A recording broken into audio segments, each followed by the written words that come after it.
আপনি কি জানেন আপনার ছাদে কিংবা বাড়ির আঙিনায় টমেটো চাষ করে কিভাবে সারা বছর তাজা ফল পেতে পারেন?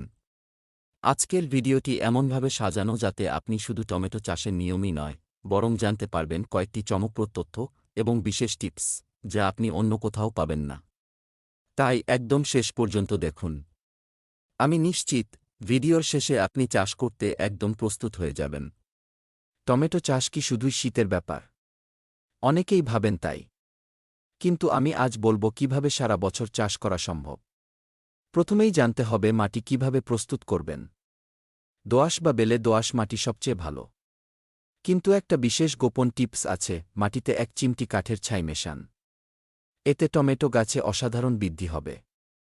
আপনার ধারণা ছিল কি মাটি থেকে পিএইচ লেভেল পরিমাপ না করলে টমেটোর ফলন কম হতে পারে? ভিডিওর শেষে এই পরীক্ষা নিয়ে বিশেষ টিপস থাকছে। আপনি কি জানেন বীজ বপনের আগে একটি ছোট পরীক্ষা করলে দ্রুত এবং স্বাস্থ্যকর চারা পাওয়া যায়? বীজ পানিতে ভিজিয়ে রাখুন। যেগুলো ভেসে ওঠে সেগুলো বপন না করাই ভালো। কারণ সেগুলো বেশিরভাগ সময় নিষ্ক্রিয়। বীজ থেকে চারা তৈরি হওয়ার পর চারার বয়স 2-5 দিন হলে জমিতে রোপণ করুন। তবে একটা ছোট টেকনিক জানাবো। চারার গোড়ায় রোপণের সময় একটি বাঁশের কাঠি দিয়ে দাগ দিন, যাতে সহজে পানি ও সার পৌঁছায়। এই টিপসটা কিন্তু আপনার ফলনের পরিমাণ দ্বিগুণ বাড়াতে পারে। টমেটো গাছ কি কথা বলে? হয়তো না, কিন্তু তাদের পাতাগুলো ঠিকই সংকেত দেয়। পাতা কুঁকড়ে গেলে জানবেন পুষ্টির অভাব। আর যদি পাতা হলুদ হয় বুঝবেন পানি বেশি হয়েছে। এসব সংকেত বুঝতে পারলে আপনার গাছ সুস্থ থাকবে। পোকামাকড় দূর করতে প্রাকৃতিক উপায়ে নিম তেল ব্যবহার করুন। তবে একটা গোপন টেকনিক জানিয়ে রাখি, তুলসী পাতার রস স্প্রে করলে পোকামাকড় দূরে থাকে। জানেন তো এই পদ্ধতি শত বছর ধরে গ্রামীণ কৃষকরা ব্যবহার করে আসছেন। আপনার টমেটো ফসল কখন তুলবেন? লাল হওয়ার অপেক্ষা না করেই তুলবেন। আমি জানি এতে আপনি অবাক হচ্ছেন।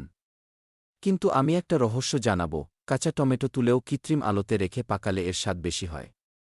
বিশ্বাস হচ্ছে না? পরীক্ষা করে দেখুন।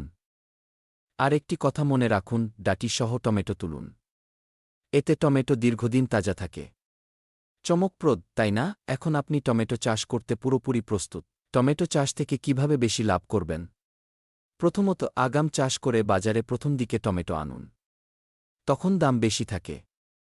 দ্বিতীয়ত, বড় ক্রেতাদের সাথে চুক্তি করুন যেন আপনার পণ্য সরাসরি বিক্রি করতে পারেন। তৃতীয়ত, টমেটো থেকে প্রক্রিয়াজাত পণ্য তৈরি করুন, যেমন সস, পিউরি বা টমেটো জুস। কিন্তু শেষ কথা শুনে যান, সঠিক পরিচর্যা এবং কিছু ছোট টেকনিকের মাধ্যমে আপনি যে শুধু নিজের পরিবারের জন্য টমেটো পাবেন তা নয়, বাজারে বিক্রি করে ভালো আয়ও করতে পারবেন। ভিডিওটি এখানেই শেষ করছি। যদি ভিডিওটি ভালো লেগে থাকে তাহলে লাইক দিন, আপনার বন্ধুদের সাথে শেয়ার করুন এবং অবশ্যই চ্যানেলটি সাবস্ক্রাইব করুন। এমন টিপস নিয়ে আবারও ফিরে আসব। ধন্যবাদ।